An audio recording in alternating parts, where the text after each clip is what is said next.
Good afternoon, everyone. Welcome.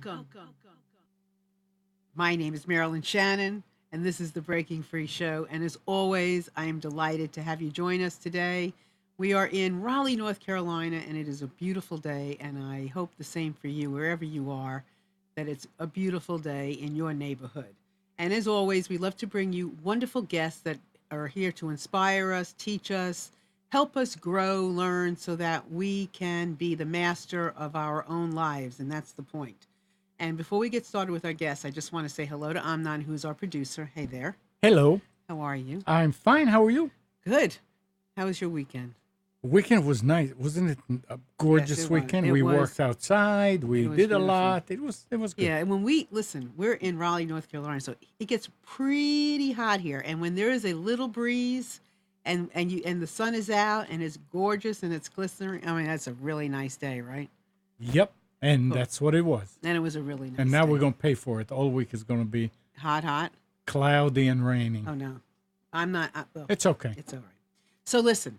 So we welcome you to call in, to Skype in with us, to chat with us in our chat window, so that anytime during the show you have a question, you have a comment, you are more than welcome to participate, because we love an open participation.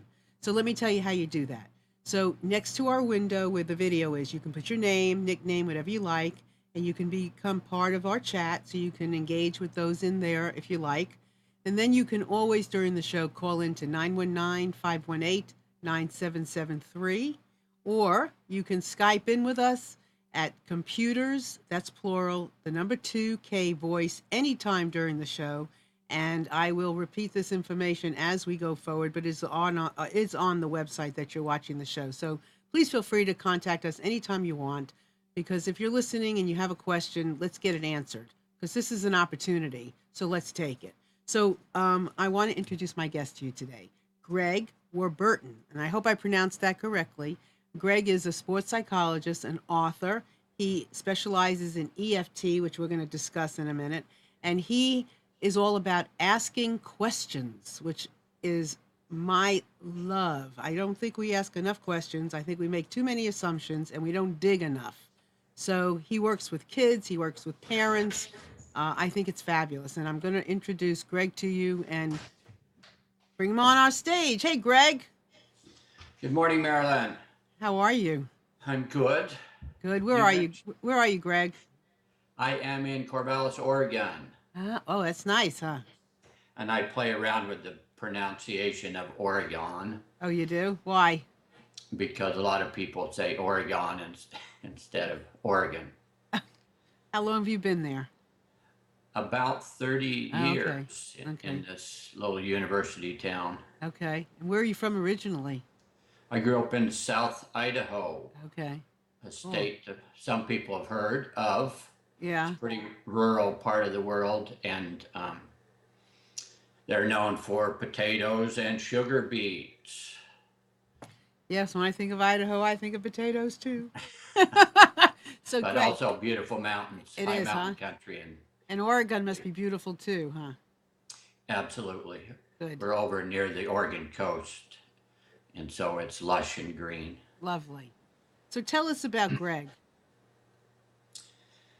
I what I want people to know is I have spent the last 30, 35 years working with kids and teens and families as a mental health counselor. And my interest is always on self reliance. So, how can I help young people? How can I help parents become more self reliant as they navigate this very rapidly changing world?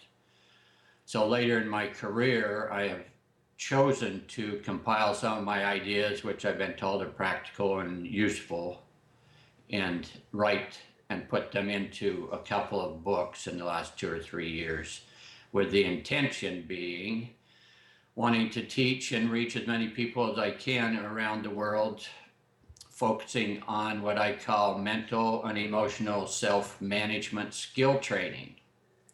What that means for me is these are skills that are not taught in the classroom, they're not taught on the athletic field, and they're not typically taught at home.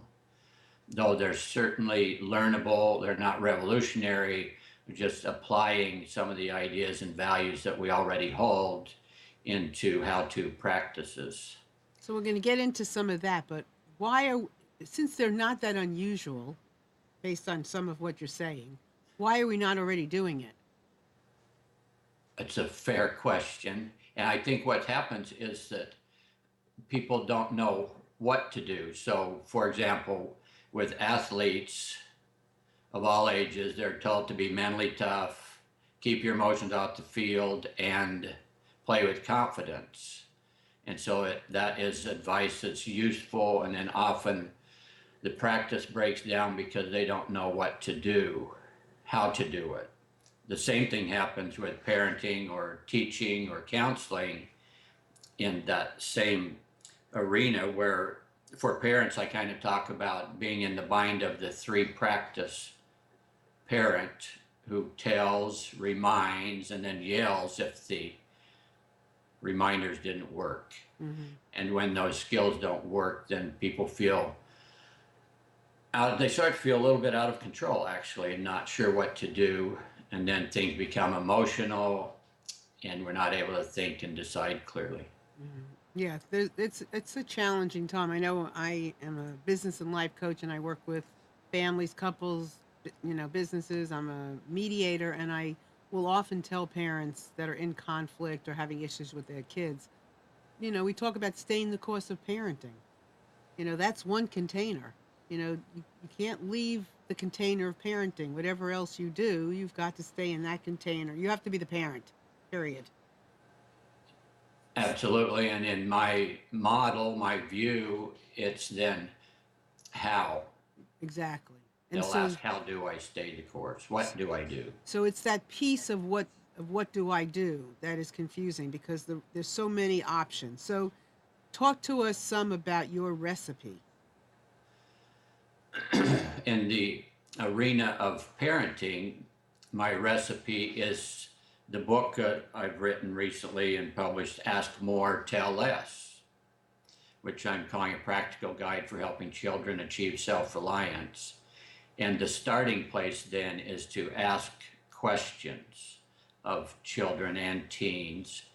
But what I'm talking about is not the why question necessarily. We don't necessarily have to know why, even though we want to. I'm talking about quality questions which cause children to think and decide for themselves, as opposed to a question like, what's wrong? What's wrong with you? Why can't you? How come you never? When will you ever? So we're talking about a shift to questions that are geared toward understanding your child's decisions and behavior better. Mm-hmm. When they'll answer those kinds of questions, then they help guide the parents on what to do next. For example, with young children, a very useful question over my years, and it's also the idea of raising a dilemma, and it's thought provoking, is to ask the question of a young child, have you made up your own mind? Do you plan to get on with growing up or growing down? And then we fill in the blank with homework or with chores or with sharing or with making friends. So it's simply asking the question instantly puts or sheds light on an issue that may be happening.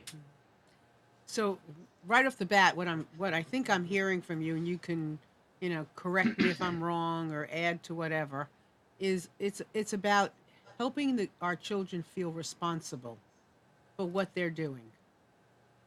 It's absolutely about self-responsibility, and we can teach that. And one way to set the stage for that is to ask the kinds of questions I'm talking about and writing about.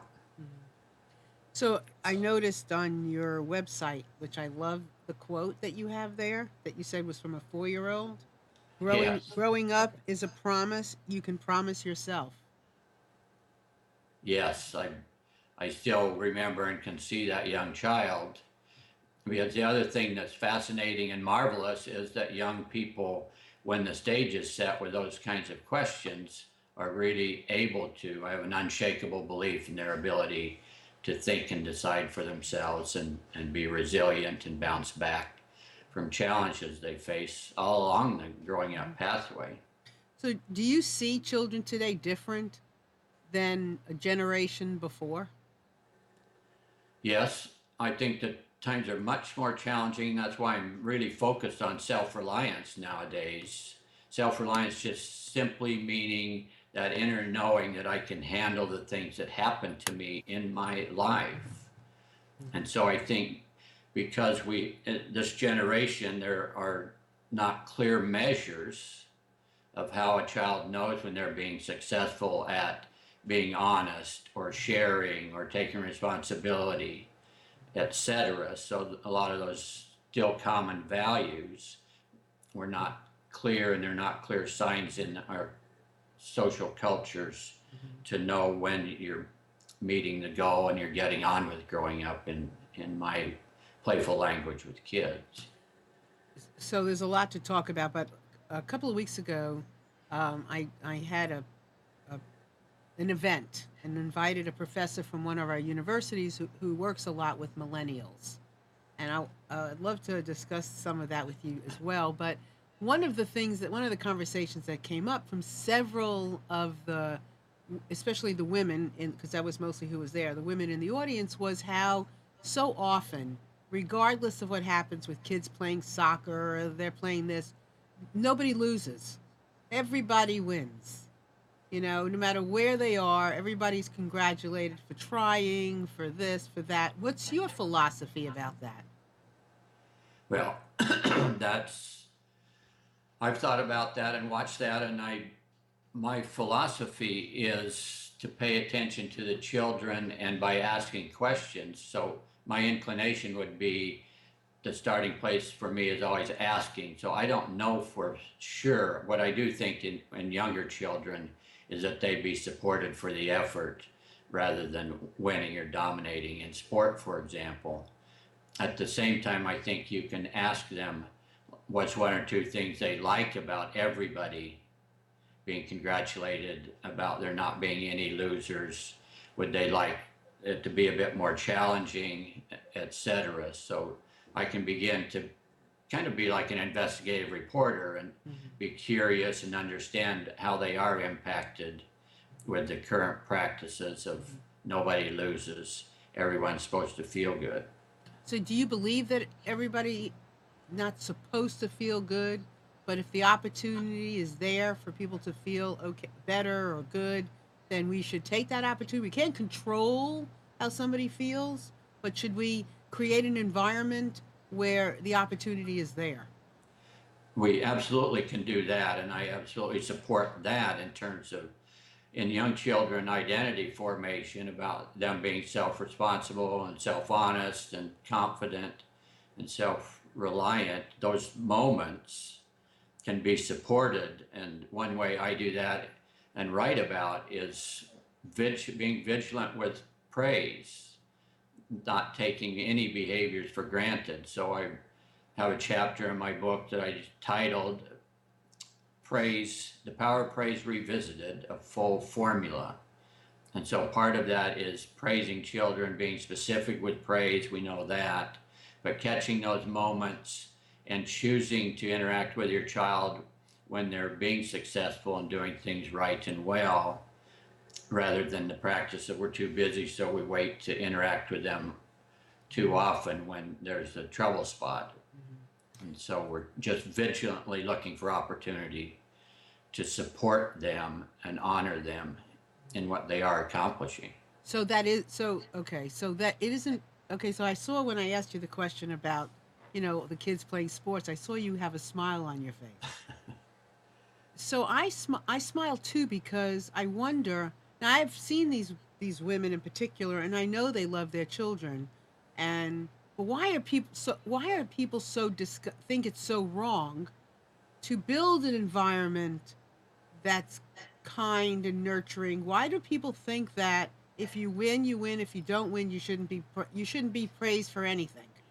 That's how it feels, and I'm a little uncomfortable with that. I think I'm agreeing with you that yes, you may not have won, but you tried, and I think we all need that kind of, you know, environment. I mean, I like to know that even if I didn't make that sale or I didn't get that client or I didn't write a number one book, I myself want to tell myself, but good for trying, good for giving it, my best.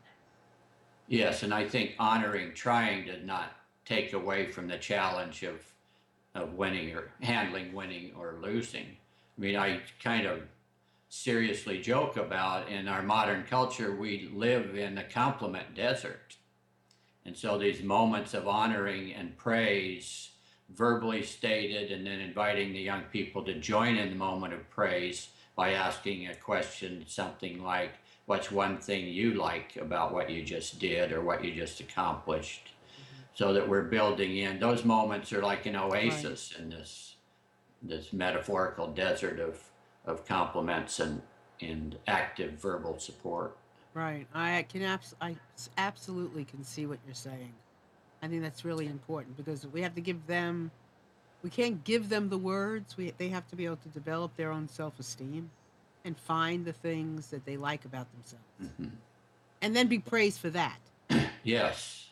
Right. And this part about weaving them into the praise is very significant. Hmm.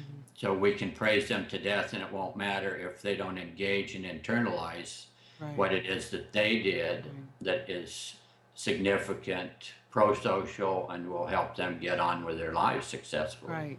I have a 4-year-old grandson, and he, I'll say to him, "Do you know how smart you are?" And he'll go, "Yeah, I'm really smart," and he is, and his self esteem, I feel, is really growing because he is encouraged to, acknowledge what he's doing that's doing well. And I think that's for all of us. I don't think very many people give themselves enough credit and acknowledge themselves enough. Absolutely not. And I would be unable to resist the temptation to ask your grandchild Mm-hmm. what's one or two things you're doing that you end up knowing that you're smart, or what's one thing you just did that gives you the idea or the certainty that you are smart, question mark. So let me ask you something because I have a lot of questions I want to ask you, but the first one comes to mind is how do you know how to construct the question? You begin constructing questions by shifting away from why, and then you use what and how questions in a general sense. And it's useful to know about open and closed questions. So if you want a yes or no answer, it's do you, don't you, do you plan to do your chores, don't you want to start your homework. So if it do you, don't you, will you, won't you, are yes no answers. They're not right or wrong. It's just if you know the purpose is to engage in a dialogue with your child rather than a one word answer, then we want to ask open questions, and typically how or what are the words to begin questions. But And then it's useful to know to break questions down, because as I ask more questions, we want the questions to be answerable so that young children especially are successful in answering questions. So this phrase or preface, what's one thing, is very useful but practice as we're applying the methods to making the question more answerable. Greg, though, isn't don't you want to do your homework leading them? Yes, So is that absolutely. the right Absolutely. thing to do or not? I don't say right or wrong. The Okay. point is to know your purpose. If your purpose is just to get a yes or no answer, it's fine. If you want to understand a little bit better about how they're thinking about and what they intend to do regarding chores or homework or friend making, then I want to ask different questions. Mm-hmm. Well, my head is just, and I know because um, I'm a big listener. That's one of my passions in this work and in my life is really tuning in and listening. And I want to say for all of you out there that are listening, listen to the answers without just thinking of the questions. You could have 10 questions in your mind that you want to ask one after the other, but you have got to listen to the answer that you're getting. Because if you don't answer, you're not. The next question isn't going to be the right one. Go ahead, Greg. You and I know your mouth's moving. Go ahead.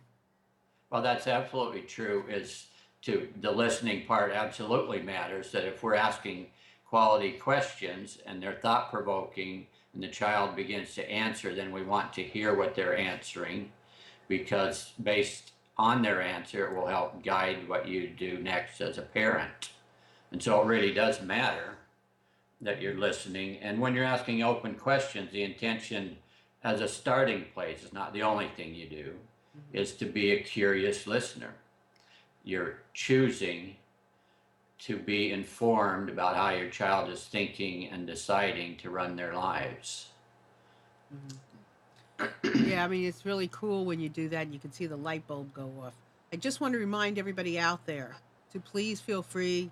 If you have a question, you have a comment, you'd like to engage with us, please feel free. You are welcome to at 919-518-9773. You can call in if you've got a cell phone, landline, or you can come in on Skype. That'll be video, not a picture like Greg is on. I mean, audio. What did I say? I meant audio. You can't come in on video. Thank you for listening. You can call us on Skype at computers 2. That's the number 2K voice. Or you can also join us in the chat and put your name next to underneath the video, and you can come in there and certainly ask us questions in there. So, where do you want to talk about the EFT now, or because I love that whole conversation and I want to save lots of time for that.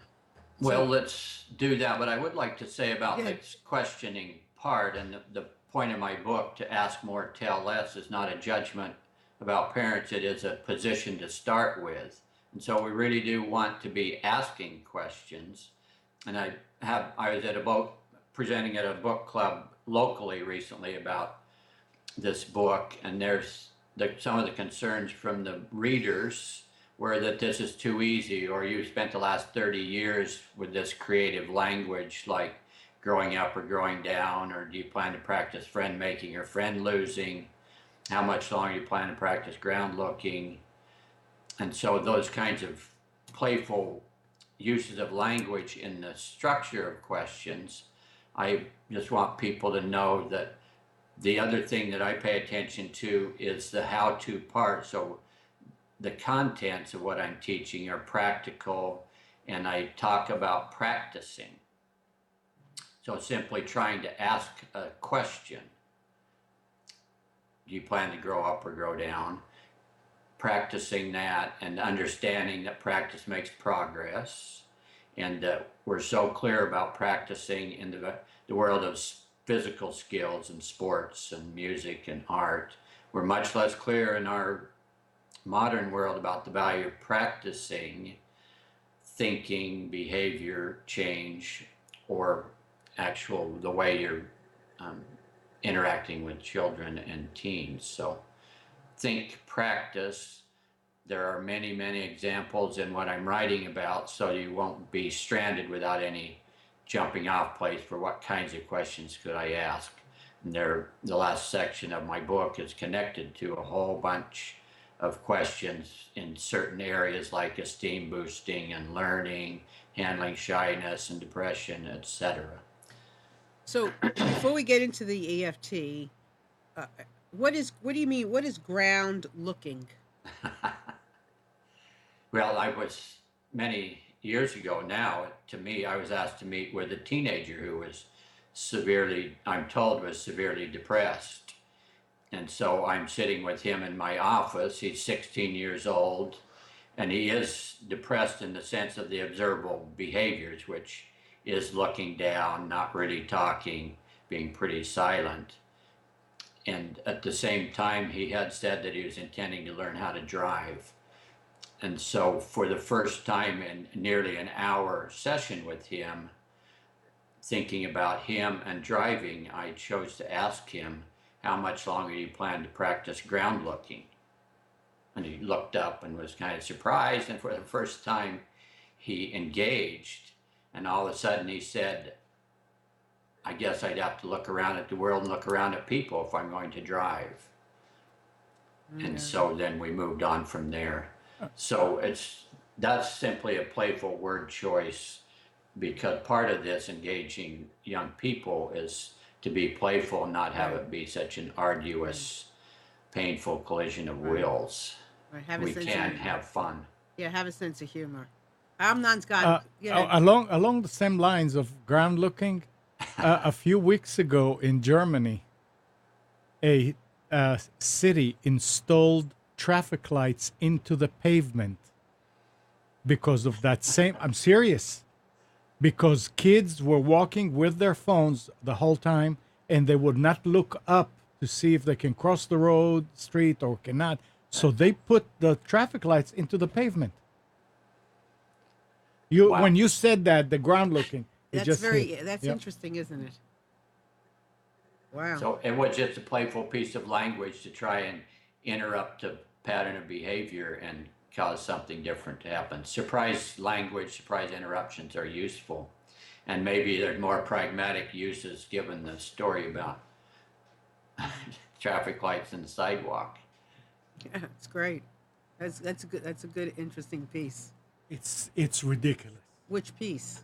That the To kids are have to looking put the down? traffic lights into, I know. yeah, make Make kids them look up, see the Right. world. See the world. You know, it's interesting because my stepson, when um, he has ADD, and we did some therapy with him, some emotional therapy, like brainwave things. Well, it was interesting when it started to work, because when it started to work, his head came up.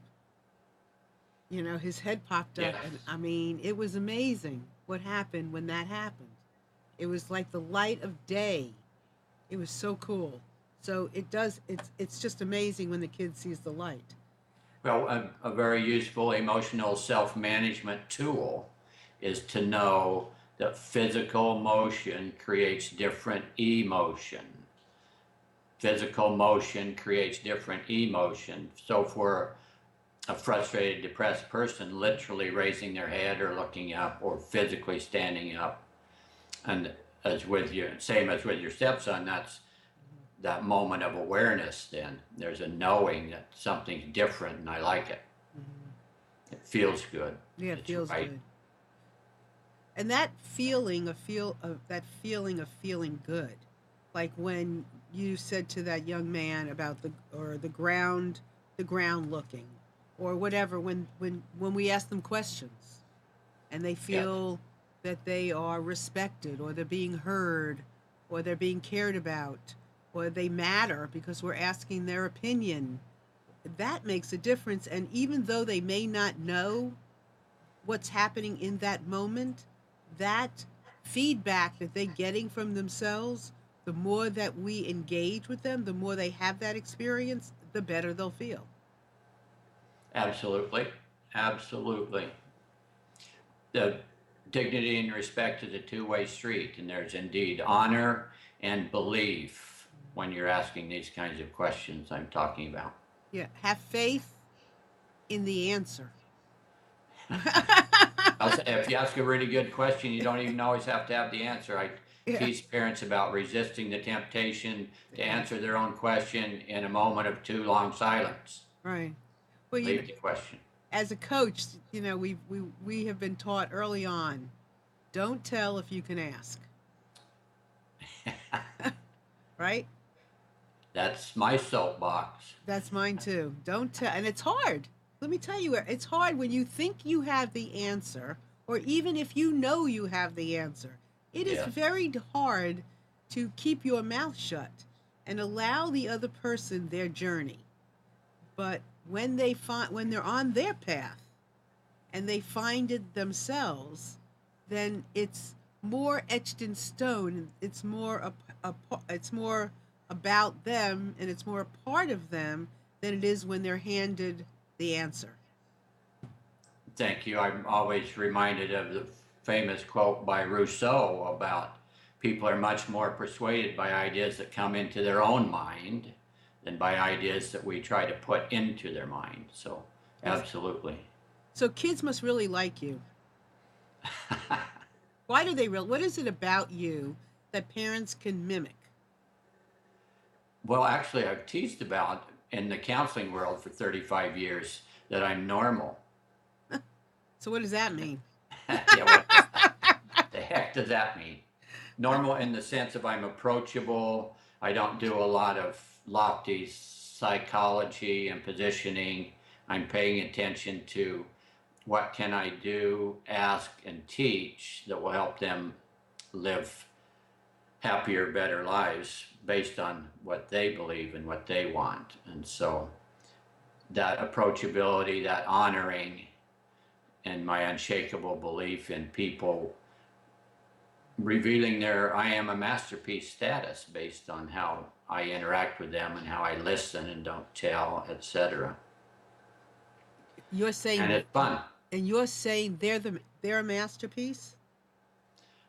That's the picture I have, is that each human is a masterpiece. My phrase for that is I'm looking for, and in the world of problems and counseling, what I'm looking for is to see true nature is my language. I absolutely believe that we all have that, and I see it.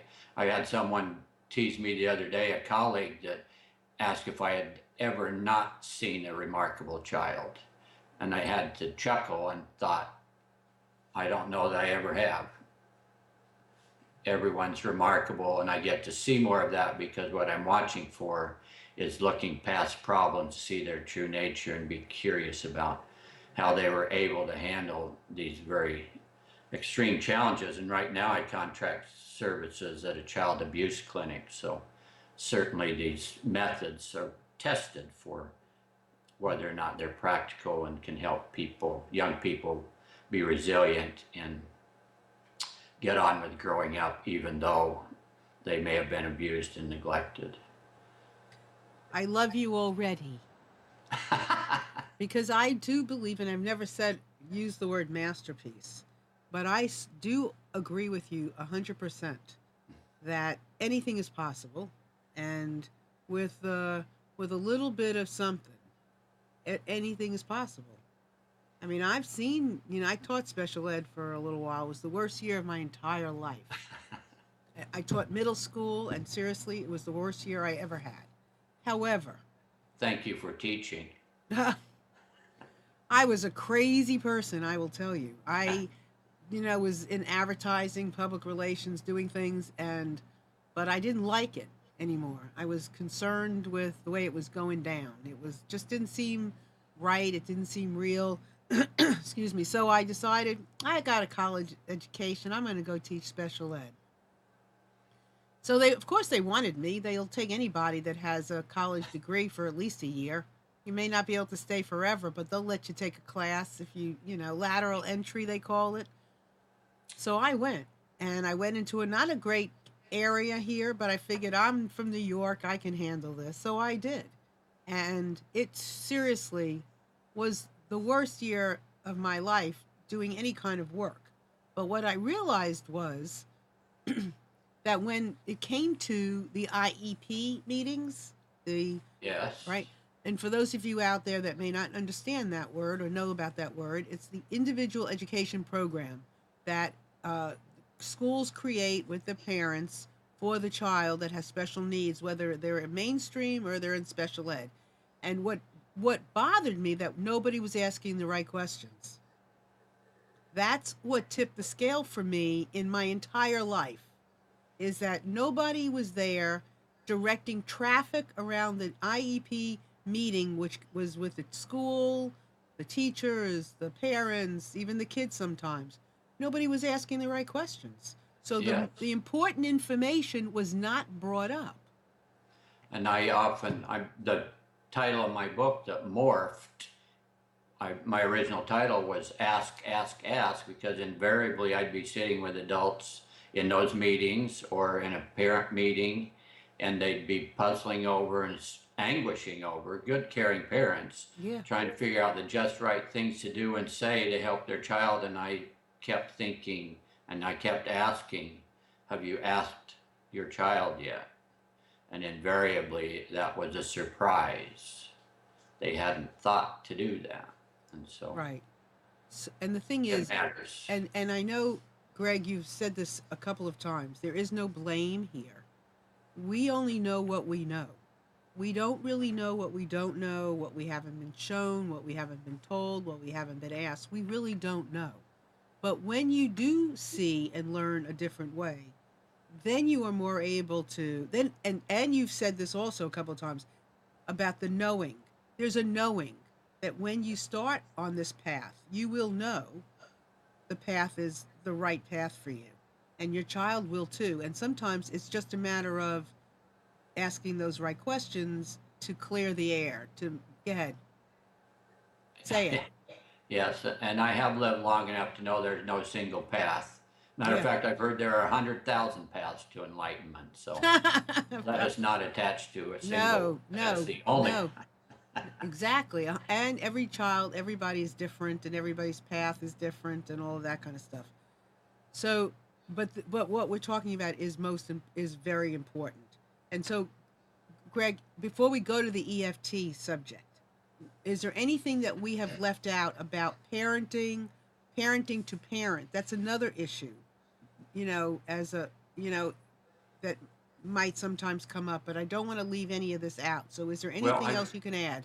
thank you. I would just add, I mean, I was told the way I finished this book with someone, the Ask More, Tell Less book, with someone said, don't try and put everything you know in the book.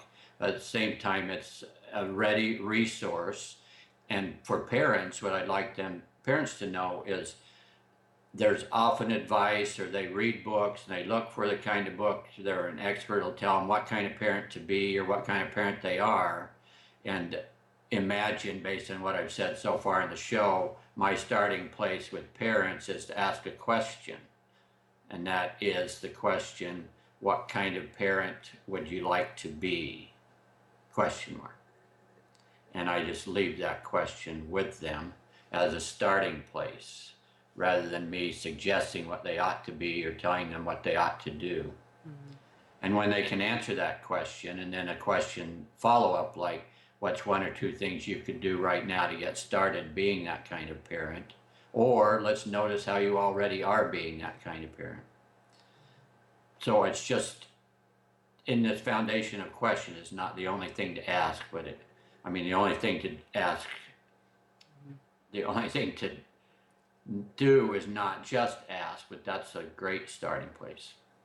So before we go on to the next piece, I'm inclined to ask you this question: What is your what is your what is your dream with this work? Thank you very much, because I've been saying I want people to catch the vision of self-reliant people skilled at mentally, emotionally self-managing. So I can see a calmer, more peaceful world, person by person, as we share and practice mental and emotional self-management. So thank you for the question, and I hope to inspire and at least pique curiosity about catching this vision, because the skills are practical and effective. They're time tested. They work.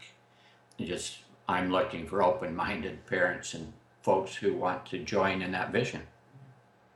Thank you very much. You are very welcome. All right, so take us into the EFT. You know about EFT? Yes, I do actually, a little bit. I So, there's one. Yes, but so it go ahead. standing for the letters stand for Emotional Freedom Technique, created by Gary Craig, a gentleman named Gary Craig, back in the 1980s, starting. So this is all under the umbrella of a newer field called energy psychology. And what all people have to know about that is about 40 years ago or so, the psychology field met the acupuncture system and began to notice, let's move away from only thinking and talking to paying attention to what's going on in the mind body, what's going on with the intelligence of the heart, the intelligence of the stomach, and accessing the natural electromagnetic energy in our bodies for healing. And in a single sentence, the theory is when we have ongoing struggles, mentally, emotionally, physically, the issue has more to do with blocked energy in your mind body system than it has to do with lack of willpower or determination or a negative or bad attitude. So we can begin to teach people basically self-help acupuncture, no needles, where you can physically tap or massage some chosen energy points, acupressure points in the acupuncture system, energy system, to move energy and basically clear out trapped emotional energy so So, that you can function your best. so let me just tell everybody, I have heard EFT explained, uh, I can't tell you how many times. I want Greg to know that he just explained it better than anybody I have ever heard explain it. Thank you. I started studying it about 2000 because what's very useful for people to know is that in the world of counseling or in the world of motivation, achievement, and personal change, being able to relax your body and calm your mind matters. And I only teach methods that I personally use and that I find useful for most people. So as I get a bit nervous doing an interview like this, I mentally, emotionally prepare by tapping some acupuncture points, admitting feeling nervous, and then shifting. My focus today was to be clear minded and have fun from start to finish during my chat with Marilyn. So part of that was me tapping acupuncture points. And if you're interested, we can show a little bit Yeah, on I do. the screen here. Yeah, I do. Are you familiar with heart math? I do know of heart Hmm. math. I I became a heart math pro- license provider about 14 Nice. years ago. So yes, you're speaking a lot of my language. So I want you to demonstrate the tapping, but before you do, explain why it's so important and what is it about the clogged energy. Okay. So what we learn, and this is from the fields of trauma and abuse, from the fields of athletics where people struggle with slumping performances, as they say, but brain science teaches us that we think in words and our thoughts start in our brain, but they don't stay there. They're literally transfers or changes into energy that goes into the body. And we're also learning from brain science that what happens is the energy of the emotion, sadness, anxiety, despair, frustration, etc., can literally get locked in our bodies at a cell level. And so thinking your way through it is, I call, remarkably inefficient at best. And so we have these dependable methodologies now, one of them being emotional freedom techniques or EFT tapping or meridian tapping, it's called now, to help clear the body. And so if I'm working with a traumatized or abused youth, they can tune their mind into a traumatic emotional memory.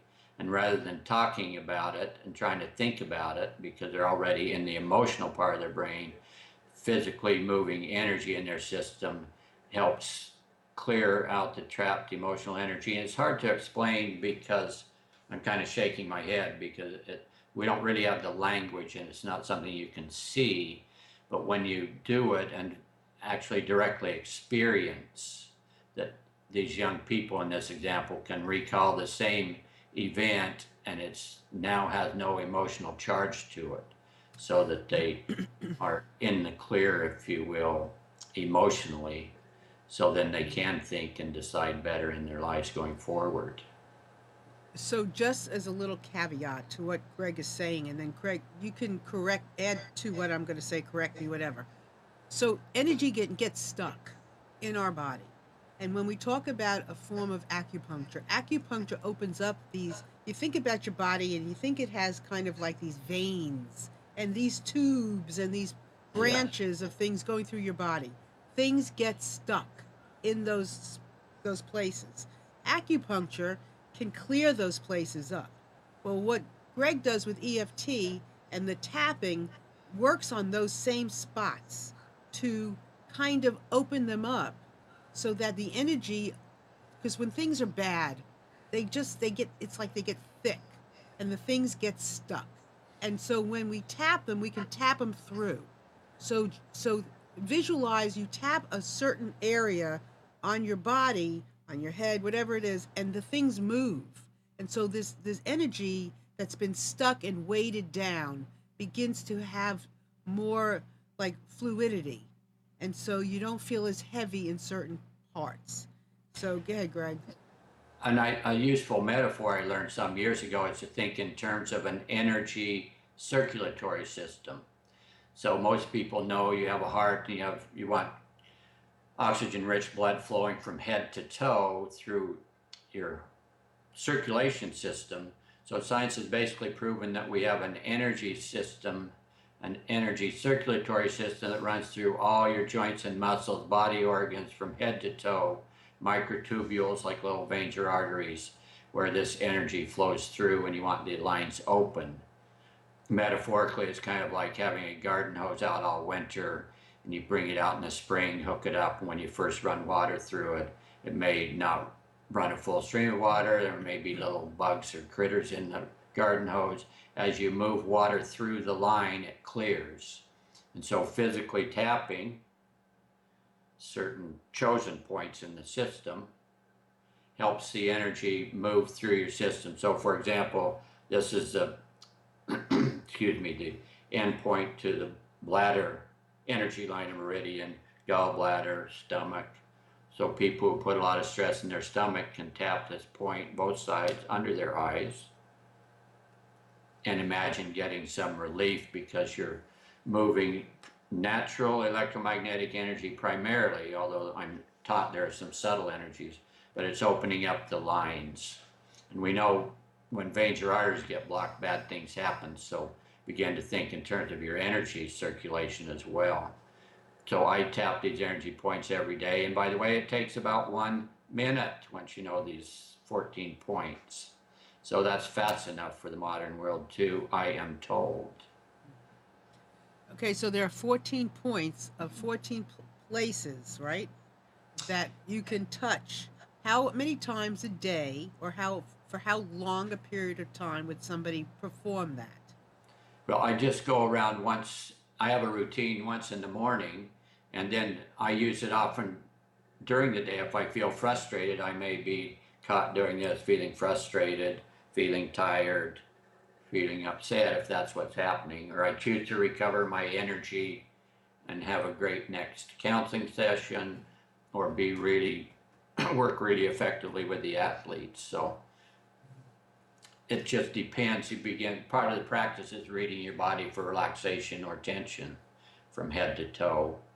And so this is all, I'm weaving this in with my counseling clients, young clients, mental, emotional self-management, this one great tool. And then with the young student athletes, middle school, high school, and college, they are very thankful to have something they can physically do to dependably relax. So what give us a can you give us an example of something that had occurred, some story? I mean, maybe you can't because of your, being a therapist, but is there a story you can share about the EFT process with one of these kids? That Yeah, was there are a lot of stories from working with young athletes, okay. and I'm a baseball aficionado, an old baseball player, so I happen to work with a lot of baseball players. And one of the keys to this being useful is, and I write in all of my books, what is the starting place for mentally, emotionally self-managing? And the answer to the question is self-honesty. So when I tell myself the truth, so if I have a young baseball player who's willing to admit I've lost confidence in my hitting. So one did say to me the other day, was hitting a baseball really well, and then he's not hitting well. And I asked the question, when you tell yourself the truth, what is one thought you're having about how you're playing? And he said, I've lost confidence in my hitting. So the beauty of this technique is you don't change anything. You take what the honest, self-honest statement is, and that's where you start. It's not being negative, it's just admitting that there's some doubt and loss of confidence. So it sounds like this. And these points are bilateral, so you can tap both sides. So I'm losing confidence. So you just hold that mental focus, losing confidence in my hitting, losing confidence in my hitting, losing confidence in my hitting. And I'm just hitting these points so people can see the points. There's a point near your collarbone. And I don't know if people can see, but there's a very important point on your sternum over your thymus gland that boosts your immune system. There's a point on your ribs. And then there's a point underarm, 4 inches down from your armpit. And people tease, and the kids tease, and then a lot of practitioners, EFT practitioners, have cut off the hands, but they're hand points that are very important because they connect to, for example, a nice shortcut to relax is to tap the thumb point. Greg, let me ask you something. Do you have to have been? Is the effect a build up over time, or can you do this, start doing and feel something immediately? Often people feel something immediately. And I don't want to overstate it or oversell it, but you'll begin to feel some energy moving. And so that it's important for people to know if there's kind of tingling or sensations in their body, that's a sign that the energy lines are starting to open, if you will. And there's some natural, again, it's natural energy, healing in nature inside our body. So those, you're moving energy. So the kind of sensations, or if a point is tender or sore, it's just a clue that that energy line's not as open as it could. So just quickly, a shortcut, if people want to relax, I teach young student athletes or students taking tests, thumb, right by the side of the thumb, and inside little finger. This is the meridian or energy line to your lungs off your thumb. Little finger inside is energy line to your heart. So this smooths out heart rate and breathing pretty instantly. So imagine a young mother coming in to meet with me in my counseling office. Her child's been abused and she's so distraught she can't talk and she's mad at herself for crying. I just will say, please just do this with me. Tap your thumb and inside your little finger. And all of the time, like 90+%, as heart rate and breathing smooths out, then our thinking brain comes back online and we can have a conversation. That's very cool. So I want you to talk to us about your book and where they find you and your website. But I'm also going to make a quick suggestion before we even do that. I have a practice in a psychiatrist practice as a business and life coach amongst therapists and psychiatrists, and a lot of them specialize in sports psychology and Yes. psychology and psychiatry. And we do a newsletter every month. And I'm gonna, suggest that maybe you write a little column for the next one, or something about your book. And I'll talk I'd to you love, about that. Yeah, thank you. I'd love to do yeah, that. I'll talk It's to you kind of about that. tricky. It's a little bit tricky territory, but in the sense of, I've had to demystify a little bit about what sports psychology is in the sense of Well, it's we're not, open minded, oh so yes, don't worry about it. Okay, so tell us about your website and where we would find you and what books we're going to find when we find you and all that good stuff. yes, thank you very much for that opportunity. I have 2 websites. One website, they're both active, they're all free access. Greg Warburton, just simply my name, gregwarburton.com, is a sports performance mental training based website. And there's some aspects of eliminating self-defeating behavior from a college course that I taught for a lot of years. So all this work is about mastering mental emotional self-management, relaxing your body, calming your mind so that you can perform your best in whatever walk of life you're engaged in. So gregwarburton.com. There are 2 books. I have a copy of my Fast Start Guide on that website. titled Warburton's Winning System, as I was coached to let go of the humility practice by my editor and test drive some promotional efforts. So this is the fast start guide. So this book is available on Amazon as a print book and ebook, and then the main book, Warburton's Winning System, Tapping and Other Transformational Tools for Mental Training for Athletes. Both those books are on that website, and they're available on Amazon as a print book and an ebook, a Kindle book. Then my new website is selfreliantkids.com, all one word, selfreliantkids.com. And on both these websites, I'd like people to know, since we talked about EFT, there's an EFT, Emotional Freedom Techniques page with demonstrations, hand-rendered illustrations of the location of the points, and some brief tutorials on how to use EFT.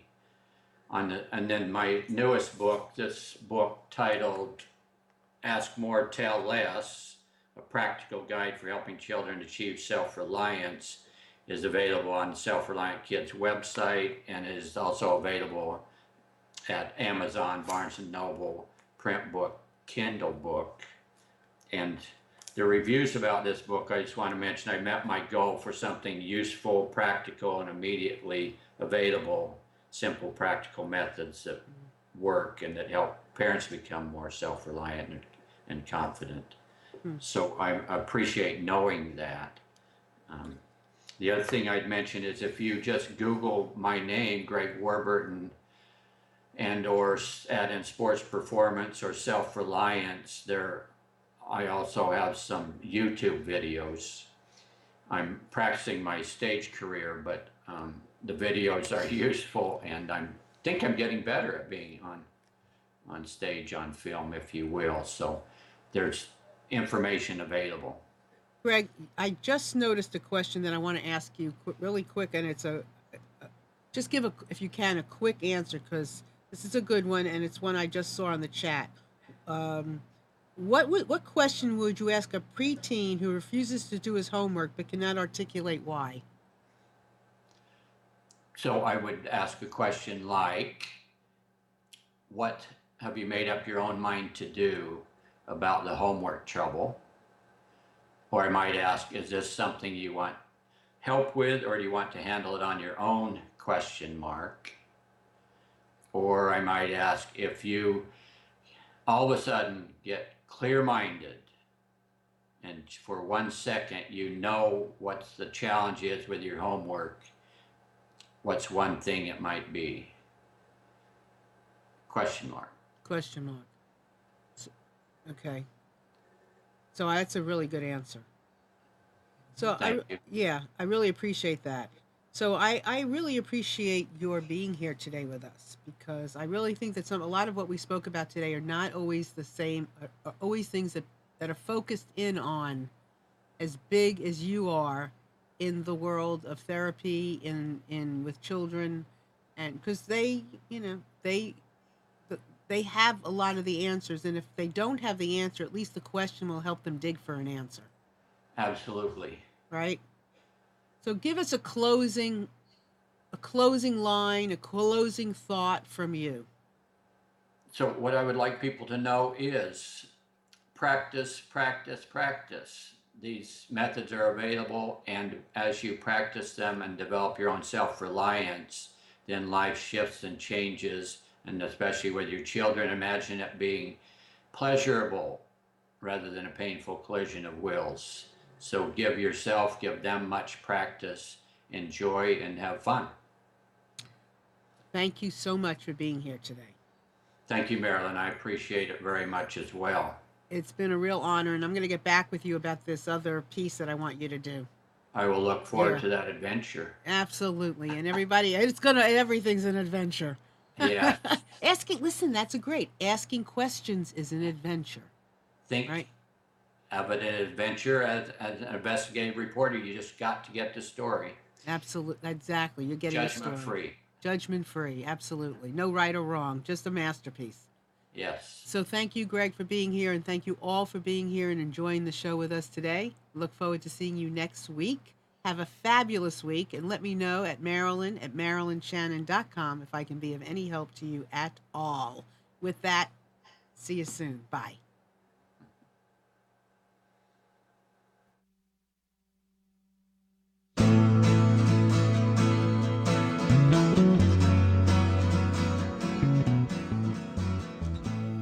You are tuned to the Nissan Communications Network.